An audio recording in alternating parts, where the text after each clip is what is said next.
1939లో forward black అనే పార్టీని స్థాపించిన నేతాజీ సుభాష్ చంద్రబోస్ మీరు నాకు రక్తం ఇవ్వండి నేను మీకు స్వేచ్ఛనిస్తాననే నినాదంతో బ్రిటిష్ పాలనకు వ్యతిరేకంగా పోరాడేందుకు ఇండియన్ నేషనల్ ఆర్మీ ఐఎన్ఏని ఏర్పాటు చేసి భారతదేశంలో బ్రిటిష్ వారికి వ్యతిరేకంగా జరిగిన అనేక పోరాటాలకు నాయకత్వం వహించాడు. ఇండియన్ సివిల్ సర్వీసెస్ కు ఎంపికైన బోస్ సివిల్ సర్వీసెస్ ను వదులుకున్నాడు. 2 సార్లు భారత జాతీయ కాంగ్రెస్ కు అధ్యక్షునిగా ఎన్నికైన బోస్ గాంధీ యొక్క అహింసవాదాన్ని వ్యతిరేకించి ఐఎన్సీకి రాజీనామా చేసి 1939లో ఫార్వర్డ్ బ్లాక్ అనే పార్టీని స్థాపించిన బోస్ 1945 ఆగస్టు 18న తైవాన్ లో జరిగిన విమాన ప్రమాదంలో మరణించాడని కొందరు పేర్కొంటారు. నేతాజీ సుభాష్ చంద్రబోస్ మరణంపైన భారత ప్రభుత్వం 1956లో షా నవాజ్ ఖాన్ నేతృత్వంలో షా నవాజ్ కమిటీని ఏర్పాటు చేసింది. ఈ కమిటీ 1945 ఆగస్టు 18న తైవాన్ లో జరిగిన విమాన ప్రమాదంలో బోస్ మరణించినట్లు నిర్ధారించింది. ఈ కమిటీ నివేదికను వివిధ వర్గాల ప్రజలు విమర్శించారు. షా నవాజ్ కమిటీ నివేదిక అనేక సందేహాలను ఎదుర్కొంది. బోస్ మరణంపై ఏర్పడ్డ రెండో కమిషన్ కోస్లా కమిషన్. జీడీ కోస్లా నేతృత్వంలో ఏర్పడ్డ ఈ కమిషన్ కూడా బోస్ ప్రాణాలతో బయటపడ్డాడని నమ్మే అనేక మందిని సంతృప్తిపరచలేకపోయింది.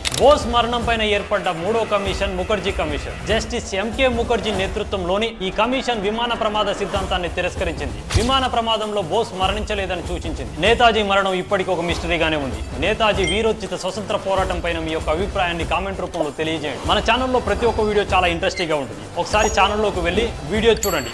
నచ్చితేనే సబ్స్క్రైబ్ చేసుకోండి.